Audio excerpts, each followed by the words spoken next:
One, two, three. Assalamualaikum warahmatullahi wabarakatuh.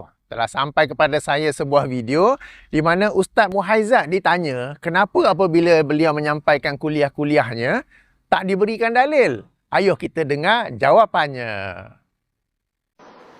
Kenapa Ustaz mengajar tidak sebut hujah dalil? Hamba mengajar orang kampung, bukan mengajar orang universiti. Ingat, live ni hamba buat ni kerana nak mengajar fokus hamba kepada orang kampung, orang biasa. Tujuan hamba fokus kepada orang kampung nak betul ibadat dia, faham dia. Maka hamba tak boleh kecek tinggi-tinggi sebab dia tahap orang kampung. Balaruh dia tak mengaji nahwu mustalah hadis, dia tak mengaji usul fiqh, tak mengaji. Kali-kali hamba kecek tinggi, jadi hamba kecek sore pore gila lah hambanya. Jadi tak bijak. Nabi kata kecek manusia menurut qadar dia. Hamba tak sikit, cik ikut Wahabi. Setai baca hadis, setai baca gapo, setai tinggi, koya tinggi. Pas orang tak tengok video dia, yang marah. Orang lain tak tengok video orang lain, yang marah pula. Nampak? Jadi tekan gitu pula. Apa video apa tak ada sambutan. Dia mau dok faham benda tinggi-tinggi. Siapa dia nak tengok? Orang kampung bukan nak tengok gapo. Dia bukan nak jadi mufti. Dia nak betul dengan Tuhan. Hamba lah ke mana semayang hamba? Ustaz kata soh beres. Tak payah dalil. Tak apa ustaz. Ustaz ya soh. Soh beres. Hamba nak tu ya. Tak payah sebenarnya menurut usul fiqh lagu ni. Ayat Quran ada 15 bab dalil ni apa semua buat mari hadis sipu-sipu. Mak, tu bi idea pak cik tu tak tahu apa. Daripada awak siapa. Jadi mengajar apa? Kita mengajar ni bukan nak tunjuk ilmu kita. Bukan nak bahas tinggi, nak suruh faham. Kita kena mikir orang pendengar tu setara mana. Kita tengok masyarakat Malaysia ni sangat lemah dalam agama. Kecek bab supaya tu kenali ajalah. Tak kenali tak pernah waktu bik dalil. Kecek waktu bik hukum sah batal je. Kerana masyarakat tahap tu dulu. Kalau nak bahas secara ilmiah, mari duk pondok, masuk kelas hamba. Kita kecek bab mustalah, kecek bab dalil. Sesuai lah hak ni nak jadi alim ulama, nak bimbing masyarakat pula. Untuk masyarakat, kecek tak payah dalil. Nah. Nak suruh ngajar style Wahabi. Taubat lidah hamba tak buat. Hamba nak ngajar ikut ulama, bukan nak ikut Wahabi. Ni Wahabi kata selagi ngajar tak sopan hamba. Oh, dia mau ngajar tak ikut dalil. Ikut. Hamba nak ikut ulama bukan nak ikut Wahabi. Dia nak suruh ngajar ikut dia ni. We go ni. Tak ada orang tengoklah jawapan dia ni. Okey, kita sudah pun mendengarnya ya. Baik, jadi Ustaz menjawab bahawa pertama sekali hamba mengajar orang kampung, orang biasa, bukan orang universiti. Ustaz, orang kampung sekarang pun dah bijak. Orang biasa-biasa pun sekarang dah bijak dah. Okey, mereka nak dalil dan mereka faham dalil. Okey, tapi katakanlah ada yang tak faham dalil. Ada yang tak faham bila Ustaz sebut hadis ke, Ustaz sebut dalil qiyas ke, dalil ijma' ke. Ustaz explain lah sebab Ustaz adalah seorang Ustaz. Peranan Ustaz ialah untuk menjelaskan. Jadi katakanlah memang ada yang tak faham ataupun ragu-ragu. Itulah peranan Ustaz untuk menjelaskannya. Okey? Sebab katakanlah Ustaz bacakan ayat Quran, tak apa, elaborate further. Jelaskan lebih lanjut macam mana. Ustaz baca hadis, jelaskan macam mana kan. Kalau Ustaz guna dalil lain sebagai contoh, dalil ijma' misalnya, apakah ijma', apakah syarat-syarat ijma', apakah semua ijma' boleh terus kita terima pakai kan. Ataupun kalau Ustaz guna dalil lain, katakan pandangan sahabat. Menurut dalam mazhab Syafi'i, pandangan sahabat ni kalau nak terima apa-apa syaratnya kan. Jadi tak apa, jelaskan saja. Jadi kalaulah ada orang yang tak faham, yang tak tahu, mereka jadi faham. Mereka ada jadi value added, ada maklumat tambahan. Jadi katakanlah mereka tanya sesuatu persoalan atau Ustaz mengajar satu persoalan, sambil-sambil tu jelaskan. Sebab tu sebagai contoh, kalau kita tengok Mufti Perlis, okay? Ustaz Datuk Dr. Mazhar, bila beliau mensyarahkan kitab Bulughul Maram kan, punya lama. Sebab apa? Beliau ambil masa untuk menjelaskan sesuatu hadis, sesuatu isu, satu khilaf ke apa ke, right? Jadi pertama sekali, orang kampung dah bijak, orang biasa dah bijak. Tapi andai kata yang kurang sedikit, itulah peranan Ustaz untuk menjelaskannya. Kalau saya pun sendiri, alhamdulillah, dalam video-video saya, bila saya sebut tentang ijma', saya ada jelas apakah itu ijma'. Bila sebut tentang qiyas, saya dah jelaskan apakah qiyas, apakah syarat-syaratnya, bagaimana qiyas yang disalah guna, qiyas fasid, apa kan. Kalau saya boleh, sudah tentu terlebih tentu, sudah pasti terlebih pasti, Ustaz pun boleh. Kan? Jadi bukanlah satu alasan sekarang ni sebenarnya untuk kata kononnya ustaz ni mengajar orang kampung, orang biasa yang tak faham. Sebenarnya ramai yang faham, ramai yang tahu, tapi andai kata ada yang tak faham, inilah peranan ustaz untuk menjelaskannya. Kalau ustaz tak jelas, itu yang akhirnya pilot yang kena menjelaskan. Okey, baik. Ulasan yang kedua, kemudian ustaz mendakwa bahawa ustaz tak mau ikut style Wahabi baca hadis. Baca hadis itu style Wahabi. Allahumma. So, Wahabi ni yang baca hadis. Yang tak baca hadis ni, kan? Alright. So, ustaz kata ustaz tak mau ikut style Wahabi, siap ada bersumpah. Wallahi, saya ada dengar, tak silap kan? Tak mau ikut, orang tak tengok video, dia marah pula. Ustaz, saya rasa terbalik tu. Sekarang ni yang duk tengok video ustaz-ustaz yang dituduh, yang dilabel Wahabi sebenarnya lagi banyak. Lagi banyak mendapat sambutan berbanding dengan video, kuliah ke ceramah ke ustaz yang sembang saja. Hukumnya ni, hukumnya itu, mengikut ulama' ni, mengikut ulama' tu, tapi ayat Quran keluar, ayat keluar tak keluar, hadis pun tidak keluar. Saya rasa terbalik ni ustaz. Ustaz kena update.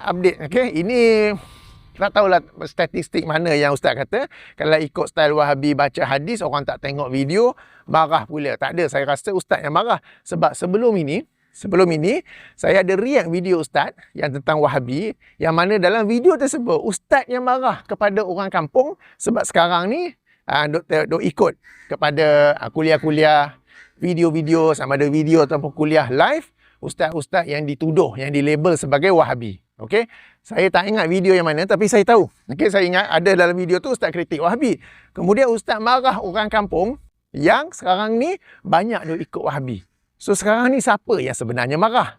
Okey, ikut style Wahabi yang baca hadis, orang tak tengok video dia marah, atau sebenarnya ustaz yang marah sebab orang dah tak tengok. Orang dah tak tengok, tak ikut video-video ustaz sebab mereka sekarang ni mengikuti video-video kuliah-kuliah ustaz-ustaz yang dilabel Wahabi kerana mereka nak dengar dalil. Sebab para penonton, wahai ustaz dan juga para penonton, yang meyakinkan kita bukannya ustaz, bukannya pakaian, bukannya serban yang macam-macam style apa semua, tetapi dalil yang dikemukakan.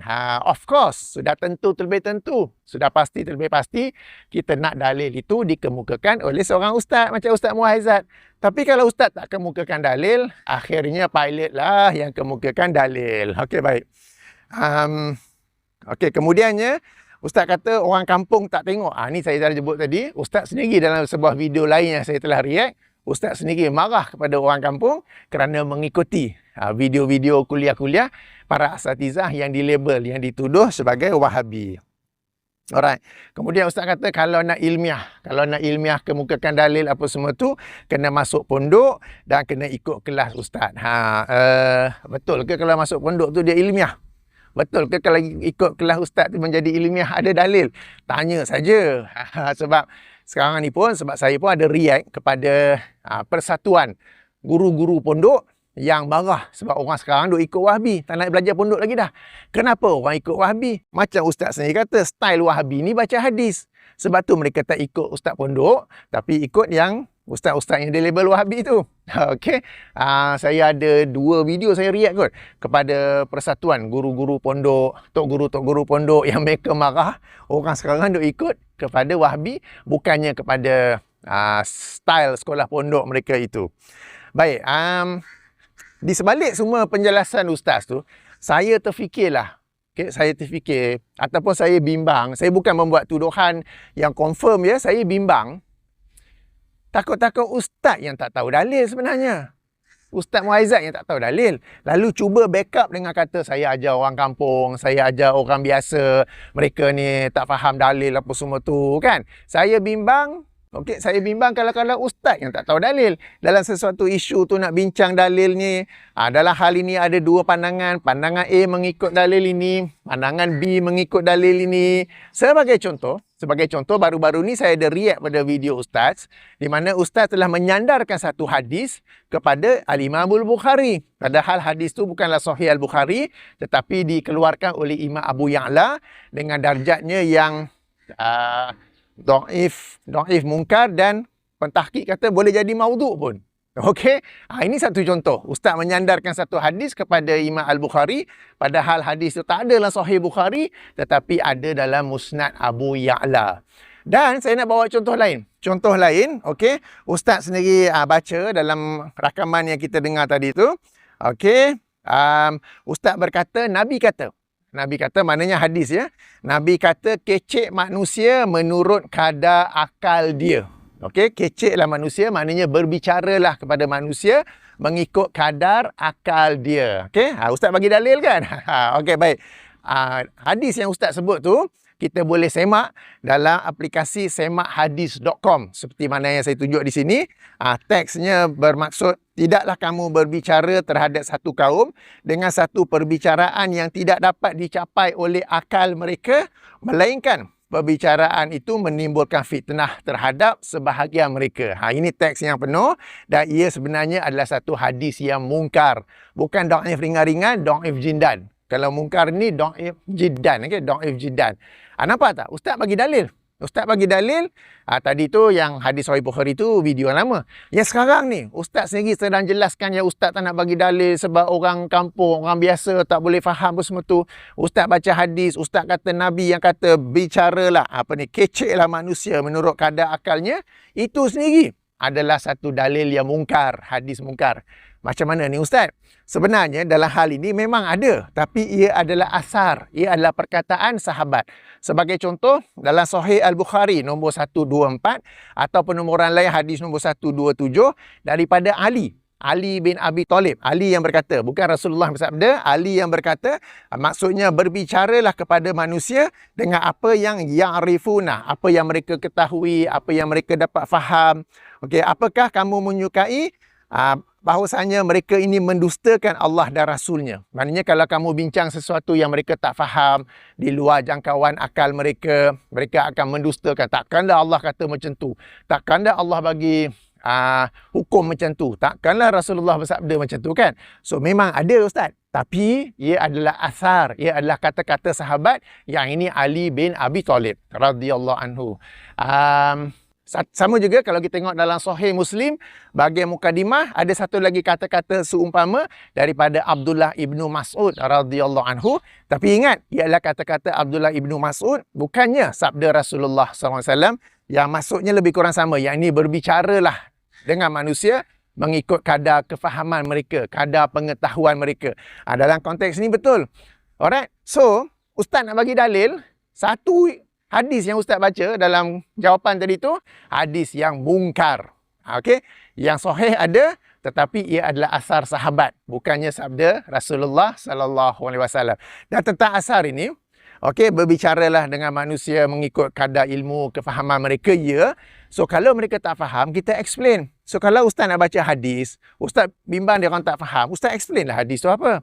Kalau Ustaz nak bagi dalil kias, explain lah kias tu apa. Apa syarat-syarat kias. Apa aplikasi kias yang betul. Kalau nak guna ijma' ke, kalau nak guna istihsan ke, kalau nak guna kaul sahabat ke kan. Jelaskanlah supaya bila manusia tak tahu, mereka menjadi tahu. Sebab tu saya kata, saya bimbang. Walaupun Ustaz telah memberi sekian-sekian alasan, saya bimbang alasannya sebenar-benarnya, hakikatnya, Ustaz pun tak tahu dalil. Tapi mungkin saya salah kotkan. Okey, baik. Demikian para penonton yang dirahmati Allah sekalian. Ayuh kita berhijrah daripada ustaz yang cerita agama ni ini sah. Macam Ustaz Muhaizat bagi contoh saya kan. Ini sah ke, ini tak sah ke apa ke tak. Kita nak dengar dalil. Ayuh kita berpindah, berhijrah kepada para asatizah yang menyampaikan agama berdasarkan ayat Quran, hadis, dan kemudiannya juga penjelasan para ulama terhadap ayat Quran dan hadis tersebut. Kita tak mau dengar yang ini sah, yang itu haram, yang ini sunat, ini makruh. Apa dalil tak tahu. Yang kita pun macam tu saja kan. Okey, ayuh kita berhijrah ke arah para asatizah yang mengajar berdasarkan dalil, dan lazimnya yang mengajar berdasarkan dalil adalah mereka yang dituduh, yang dilabel sebagai Wahabi. Baiklah, demikian ulasan, riad dan kritikan saya dalam isu ini, dalam video tersebut. Saya akhiri dengan subhanakallahumma wa bihamdika asyhadu an la ilaha illa anta astaghfiruka wa atubu ilaika. Assalamualaikum warahmatullahi wabarakatuh.